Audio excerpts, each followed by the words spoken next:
Hello students, आज हम लोग क्या करेंगे यहाँ पे triple column cash book. Sir ये 10 मार्क्स का 100% इंपॉर्टेंट क्वेश्चन है। सर इसके ऑप्शन में आपको देगा BRS, बैंक रिकंसिलेशन स्टेटमेंट। यहाँ पे दो चीज़ रहेंगे, एक रहेगा बैंक रिकंसिलेशन स्टेटमेंट और एक रहेगा ट्रिपल कॉलम कैश बुक और एक आएगा PD कैश बुक। सर ये 10 मार्क्स में only this 3, otherwise any theory question. तो यहाँ पे 4 आएंगे। अगर ट्रिपल कॉलम आपके टाइम पे बहुत चांसेस है कि ट्रिपल कॉलम के, तो ट्रिपल कॉलम में क्या रहेगा सर, यहाँ पे देखिए क्वेश्चन इस तरह देगा। क्या बोल रहा है यहाँ पे, क्वेश्चन नंबर 19 या फिर 20 में देगा, वो कि 10 मार्क्स में रहेगा, prepare triple column cash book from the following particular. Sir ये क्वेश्चन इस तरह ही देगा।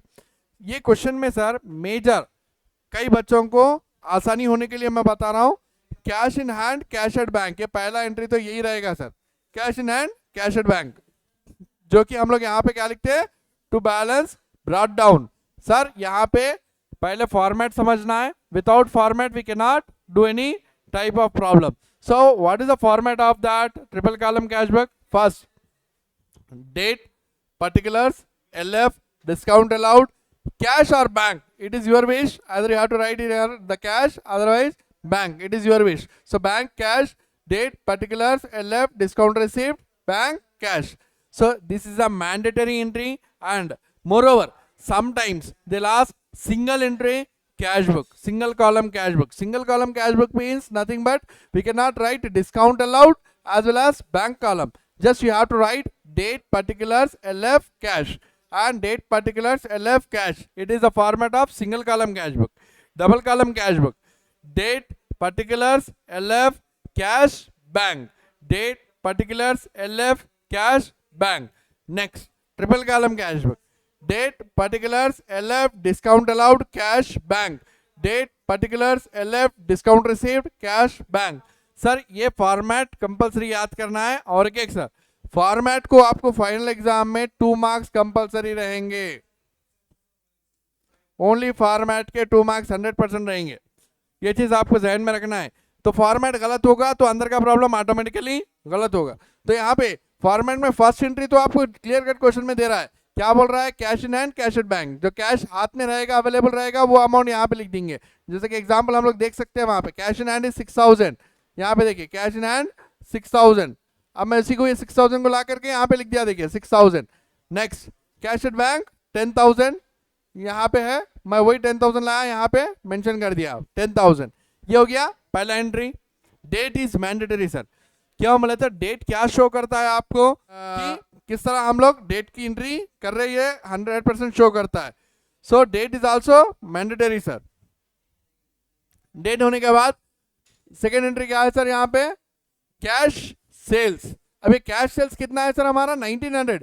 सर कैश सेल्स बोले तो कैश अकाउंट जनरल एंट्री अगर हम पास करते हैं, cash account debtor to sales account, so cash book है सर। ये बुक का नाम ही क्या है हमारा, कैश बुक। कैश बुक में हम लोग क्या कर रहे हैं, कैश सेल्स लिख रहे हैं, तो कैश तो ऑलरेडी रहेगा तो सेल्स होगा, टू सेल्स। सेल्स यहाँ पे बैंक का जिक्र नहीं किया गया है, इसलिए हम लोग क्या कर रहे हैं, कैश अकाउंट में अमाउंट डाल दे रहे हैं। Next issue cheque to DMart for Siddhartha and discount allowed is 200 rupees. Sir, it is completely same entry. This is a single entry. यहाँ पे कई बच्चे क्या सोचते हैं, सर डिस्काउंट अलाउड अलग दिया ना, डेट नहीं दिया ना, तो सेपरेट एंट्री लिखना है, नहीं लिखना है सर, सेम एंट्री लिखना है। सो यहाँ पे ये क्या है, डिस्काउंट रिसीव्ड बोल रहा है, डिस्काउंट रिसीव्ड बोल रहा है, वो तो समझ जाना है अपन लोग क्रेडिट साइड में, by Siddharth account discount received is 200 rupees. And sir यहाँ पे जिक्र किसका कर रहा है, इशू चेक बोल रहा है, चेक बोल रहा है बोल करके मैं क्या कर रहा हूँ, यहाँ पे बैंक अकाउंट में अमाउंट डाल रहा हूँ, देख सकते हैं आप लोग 1800। तो इस तरह हम लोग क्या करना है, ये एंट्री लिखना है। इसके बाद में नेक्स्ट एंट्री है जुलाई 8। जुलाई 8 के दिन क्या हो रहा है, received cash from site traders discount allowed. Receive बोले तो हमारे लिए इनकम है सर, यहाँ पे पूरे हमारे इनकम्स आएंगे, यहाँ पे पूरे एक्सपेंडिचर्स आएंगे। तो रिसीव कैश मतलब यहाँ पे हमारे पास आ गया, देखिए ये कितना है, डिस्काउंट अलाउड करे उसको 150 रुपीज का, कैश कितना है हमारा 1850 हमारा कैश है। ये होने के बाद यहाँ पे क्या दिया है, cash withdraw from bank for office use. Sir यहाँ पे 2 तरह के एंट्रीज होते हैं, सिर्फ एक वर्ड चेंज होने से समझ जाओ पूरा एंट्री चेंज हो गया। वो क्या वर्ड है सर, ये ऑफिस यूज की जगह अगर पर्सनल यूज बोल करके आ गया, cash withdraw from bank for personal use, personal use बोले तो समझ जाओ ड्राइंग्स। और एक अगर cash withdraw for office use, office के इस्तेमाल के लिए हो रहा है, तो यहाँ पे दोनों तरफ एंट्री लेना है, जिसका नाम क्या दिया जाता है, कॉन्ट्रा एंट्री। कॉन्ट्रा एंट्री मतलब the entry which is reflecting in both the sides, either debit side and credit side, what and where we have to enter and how to enter.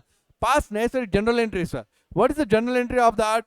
Cash account data to bank account, means cash comes in, bank goes out, like that. And here we have to write down to bank. और एक sir Contra entry में सी compulsory mention करना है, C shows that it is treated as contra entry. Contra entry जैसे कि हम लोग bank में सी बोल करके डाले, कैश अमाउंट में अमाउंट डालना है सर।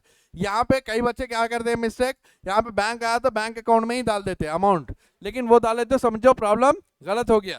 क्या बोले तो यहाँ पे एक भी प्रॉब्लम गलत हुआ तो बैलेंस डिफरेंट आ जाएगा। बैलेंस डिफरेंट आया बोले देखिए 10 मार्क्स आउट। तो यहाँ पे हमारे 10 मार्क्स लूज करना नहीं है, 10 मार्क्स को हमारे हासिल करना है। 10 मार्क्स को हासिल करना है तो हम लोग क्या करना है, इस तरह ही करना है। तो सी मतलब Contra entry, contra entry 550 rupees, 550 rupees यहाँ पे डाल दिए, जैसे कि यहाँ पे 550 एक रिफ्लेक्ट हो रहा है और एक यहाँ पे रिफ्लेक्ट हो रहा है, देख सकते हैं ये भी कॉन्ट्रा एंट्री है। सेम डेट 14th, देख सकते हैं आप लोग 14th, it is also 14th, तो same entry, both the sides it is affected by cash account debtor to bank account. Sir same, और एक है देखिए यहाँ पे कैश परचेज बोल रहा है, सर सेल्स बोले तो इधर आएगा तो ऑटोमेटिकली समझ जाना है, परचेज बोले तो क्रेडिट साइड में आएगा, देख सकते हैं आप लोग by purchase amount 600 rupees, clear है। इसके बाद में paid into bank, sir withdraw for office use आया, तब यहाँ पे क्या पेड मतलब डिपॉजिटेड इनटू बैंक, डिपॉजिटेड मतलब यहाँ पे आ जा रहा है to cash by bank, to cash by bank, cash बोलते कि बैंक में डालना है, बैंक बोले तो कैश में डालना है अमाउंट को। ये हो गया two types of Contra entries. Next salaries paid, sir it is our expenses, we have to write down on the credit side by salaries 2400. Next by bank charges, it is also our expenses, so write down 50 rupees as bank charges under bank column. Next make it total, like how we have to do the final account totals, debit minus credit or credit minus debit, whatever the amount, wherever the amount is more, that we have to take it down. So on here calculate that 10,800 rupees. First you have to calculate the bank account 10,800 rupees, and here you have to calculate that 1,800 plus 2,400 plus 550 plus 50 means it is 600, 600 plus 2,400 it is 3,000, 3,000 4,800, 4,800 minus 10,800, how much it is, completely 10,800, remaining it is 6,000 is our balance carried down. Next, like this on here also, the credit side amount, cash amount is more compared to the credit side. How? 6,000 plus 1,900 plus 1,850 plus 150. The total is 10,300. So 10,300 is there on here, minus 10,300 minus 800 plus 600. It is how? 8, 9, 10, 11, 12, 1,400. 1,400 minus करें तो कितना आएगा हमारे को, 8,900। Sir इसको क्या बोल रहे हैं हम लोग, by balance carry down. Sometimes यहाँ पे बैलेंस ब्रॉट डाउन भी डालते हैं, but it is not mandatory, but carry down is mandatory. Sir आपका आंसर यही ट्रीट करता है कि आपका आंसर सही हो रहा है गलत हो रहा है, यहाँ पे बता देता है। समटाइम्स क्या होता है, इधर का अमाउंट ज्यादा हो जाता है, इधर का अमाउंट कम हो जाता है, तो यहाँ पे मंथ का लास्ट डेट डालना है और यहाँ पे बैलेंस कैरी डाउन बताना है। सर ये 10 मार्क्स का बहुत इंपॉर्टेंट है। इसके बाद में भी मैं आपको बीआरएस भी बताऊंगा, जो कि बीआरएस आपको बहुत आसान है, जिसको समझते नहीं है कई लोग, बट डिग्री में भी इंपॉर्टेंट रहेगा। और ट्रिपल कॉलम आपको not only for the intermediate first year, it is helpful to your, if you have to take BCom first year, either you have to go for MCom, either you have to go for MBA, it is important for that final account as well as triple column. So yeah, both the problems are most and most important, and for final examination, preparation of final examination, triple column is most and most important, so you have to follow this.